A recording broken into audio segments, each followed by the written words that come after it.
Assalamualaikum warahmatullahi wabarakatuh. Kali ini saya akan bahas tentang materi listrik statis. Listrik statis adalah listrik atau muatan yang tidak mengalir pada suatu rangkaian seperti itu. Nah, untuk lebih jelas ya, kita pertama akan bahas tentang materi hukum Coulomb. Sebelum masuk ke hukum Coulomb, kita akan review kembali bagaimana sih interaksi antar muatan listrik. Nah, kita tahu bahwa muatan listrik itu ada dua jenis, ada yang bermuatan positif dan bermuatan negatif. Kalau muatan positif dan muatan positif didekatkan, maka dia interaksinya akan saling menjauhi. Ini artinya kalau muatan sejenis akan tolak menolak. Tapi bagaimana kalau muatan sejenisnya negatif dan negatif? Nah, karena sejenis juga, maka interaksinya akan tolak menolak. Tapi ketika muatannya berlainan jenis, positif dan negatif, maka dia akan saling tarik menarik. Seperti itu.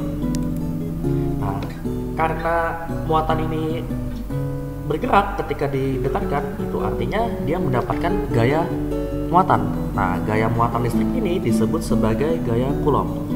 Bagaimana besar gaya Coulomb? Kalau di sini kalian perhatikan ada F21, itu artinya muatan 2 mendapat gaya Coulomb terhadap muatan pertama.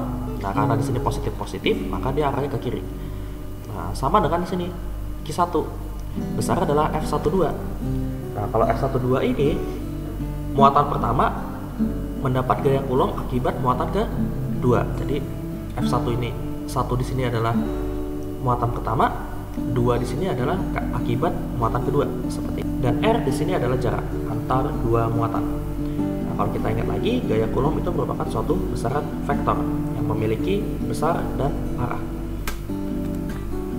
Besar gaya Coulomb dapat kita cari dengan menggunakan persamaan F sama dengan K dikali Q1 kali Q2 per R pangkat 2. Tapi kalau misalnya gaya Coulombnya di dalam bahan, maka nilainya akan cenderung berkurang sebesar Fb sama dengan F per epsilon R, di mana keterangannya adalah F adalah gaya tarik atau gaya tolak muatan yang satuannya Newton, jadi nanti tergantung jenis muatan ya. Q itu adalah muatan yang satuannya Coulomb, R itu adalah jarak antar dua muatan yang satuannya meter, K ini adalah tetapan listrik di udara, besarnya adalah 9 kali 10 pangkat 9 Newton meter pangkat 2 per Coulomb pangkat 2. Epsilon R itu adalah permitivitas relatif bahan, di mana nilainya tergantung pada masing-masing bahan. Nah, besar F12 dan F21 itu nilainya adalah sama karena ini merupakan gaya aksi reaksi seperti itu. Bagaimana kalau misalnya ada 3 muatan? Kalau ada 3 muatan, di sini nanti akan timbul 2 gaya Coulomb. Ya. Pertama, misalnya kita ingin mencari berapa gaya Coulomb yang bekerja pada muatan B. Berarti kita harus tinjau muatan B ke muatan A, muatan B ke muatan C. Tapi kalau nanti ditanya berapa gaya Coulomb yang bekerja pada muatan C, berarti kita harus tinjau muatan C ke muatan A dan muatan C ke muatan B. Nah, karena kita pengen fokusnya ke muatan B, maka kita tinjau dulu B ke A. Karena A dan B ini berlainan jenis muatannya, maka muatan B akan ketarik ke muatan A. Itu artinya gaya Coulombnya adalah ke kiri. Nah, sekarang kita tinjau muatan B ke muatan C. Karena berlainan jenis juga, maka muatan B akan ketarik juga ke kanan. Dari sini kita bisa menentukan dulu nilai FBA dan FBC. FBA berarti kita bisa tuliskan K dikali QB kali QA per RAB pangkat 2. Kalau FBC itu berarti K dikali QB kali QC per RBC pangkat 2. Nah, jadi perhatikan juga nanti jaraknya ya. Nah, dari sini karena F total di B kedua gayanya berlawanan arah, maka secara resultannya kita bisa mengurangi kedua gaya Coulomb tersebut. Ya, kalau nanti dia searah, maka nanti FBA-nya ditambah dengan FBC. Dan kasus ketiga adalah kalau resultan gaya pada muatan B bernilai 0, maka nilai muatan FBA sama dengan FBC. Tapi ketika resultan gaya pada muatan B bernilai 0, syaratnya dia harus kedua gayanya berlawanan ya. Jadi arah kedua gayanya harus berlawanan. Seperti itu. Masuk ke contoh soal. Ada 3 titik A, B, dan C terletak segaris. Jarak AB sama dengan 1 meter dan BC sama dengan 3 meter. Pada masing-masing titik terdapat muatan listrik QA sama dengan 2 mikrocoulomb, Qb sama dengan min 3 mikrocoulomb, dan Qc sama dengan 3 mikrocoulomb. Tentukan gaya coulomb pada muatan listrik di B. Nah, bisa dilihat dari gambar ya. Jadi di sini muatan A positif, muatan B negatif, muatan C positif. Dan masing-masing jaraknya juga ketahuan. Dari sini kita suruh nentuin berapa sih gaya coulomb pada muatan listrik di B. Sebelum kita tulis diketahuinya, kita tentukan dulu kemana sih arah gaya coulombnya. Nah, karena ada 3 muatan, maka kita bisa tinjau dua-dua dulu ya.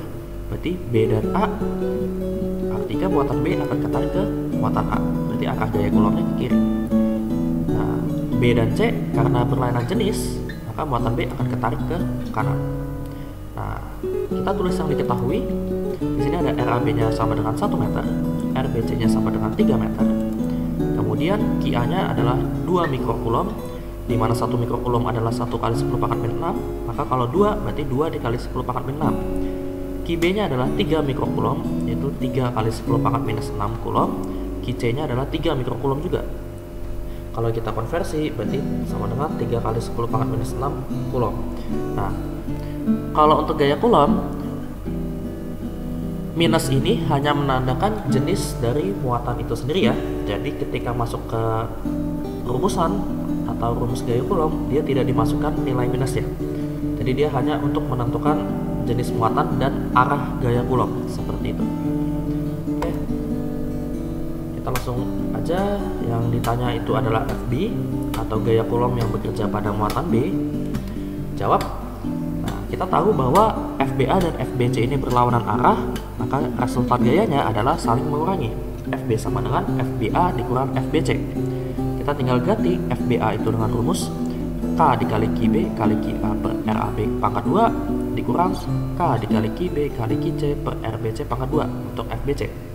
Tinggal kita masukkan aja angka-angkanya, di mana K itu adalah 9 kali 10 pangkat 9 karena dia tetapan listrik, QB adalah 3 kali 10 pangkat minus 6, QA adalah 2 kali 10 pangkat minus 6 dibagi dengan 1 kuadrat ya. Jadi RAB ini adalah jarak dari muatan A ke muatan B dikurang 9 kali 10 pangkat 9 dikalikan dengan 3 kali 10 pangkat minus 6 dikali 3 kali 10 pangkat minus 6 dibagi 3 pangkat 2.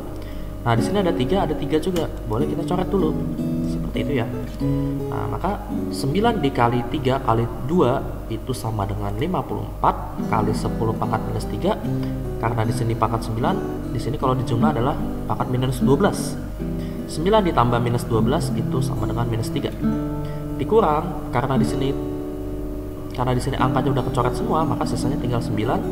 Tinggal kita lihat pangkatnya aja.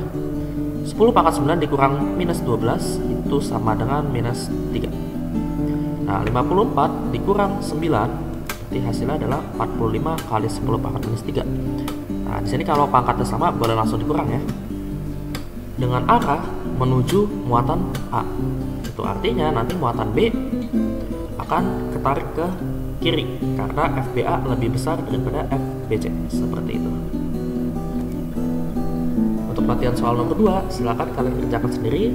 Komen berapa jawabannya di kolom komentar supaya nanti saya cek benar atau salahnya. Terima kasih telah menyaksikan video ini. Like and share kalau kalian suka dengan video ini. Jangan lupa subscribe agar tidak ketinggalan video-video berikutnya. Terima kasih. Wassalamualaikum warahmatullahi wabarakatuh.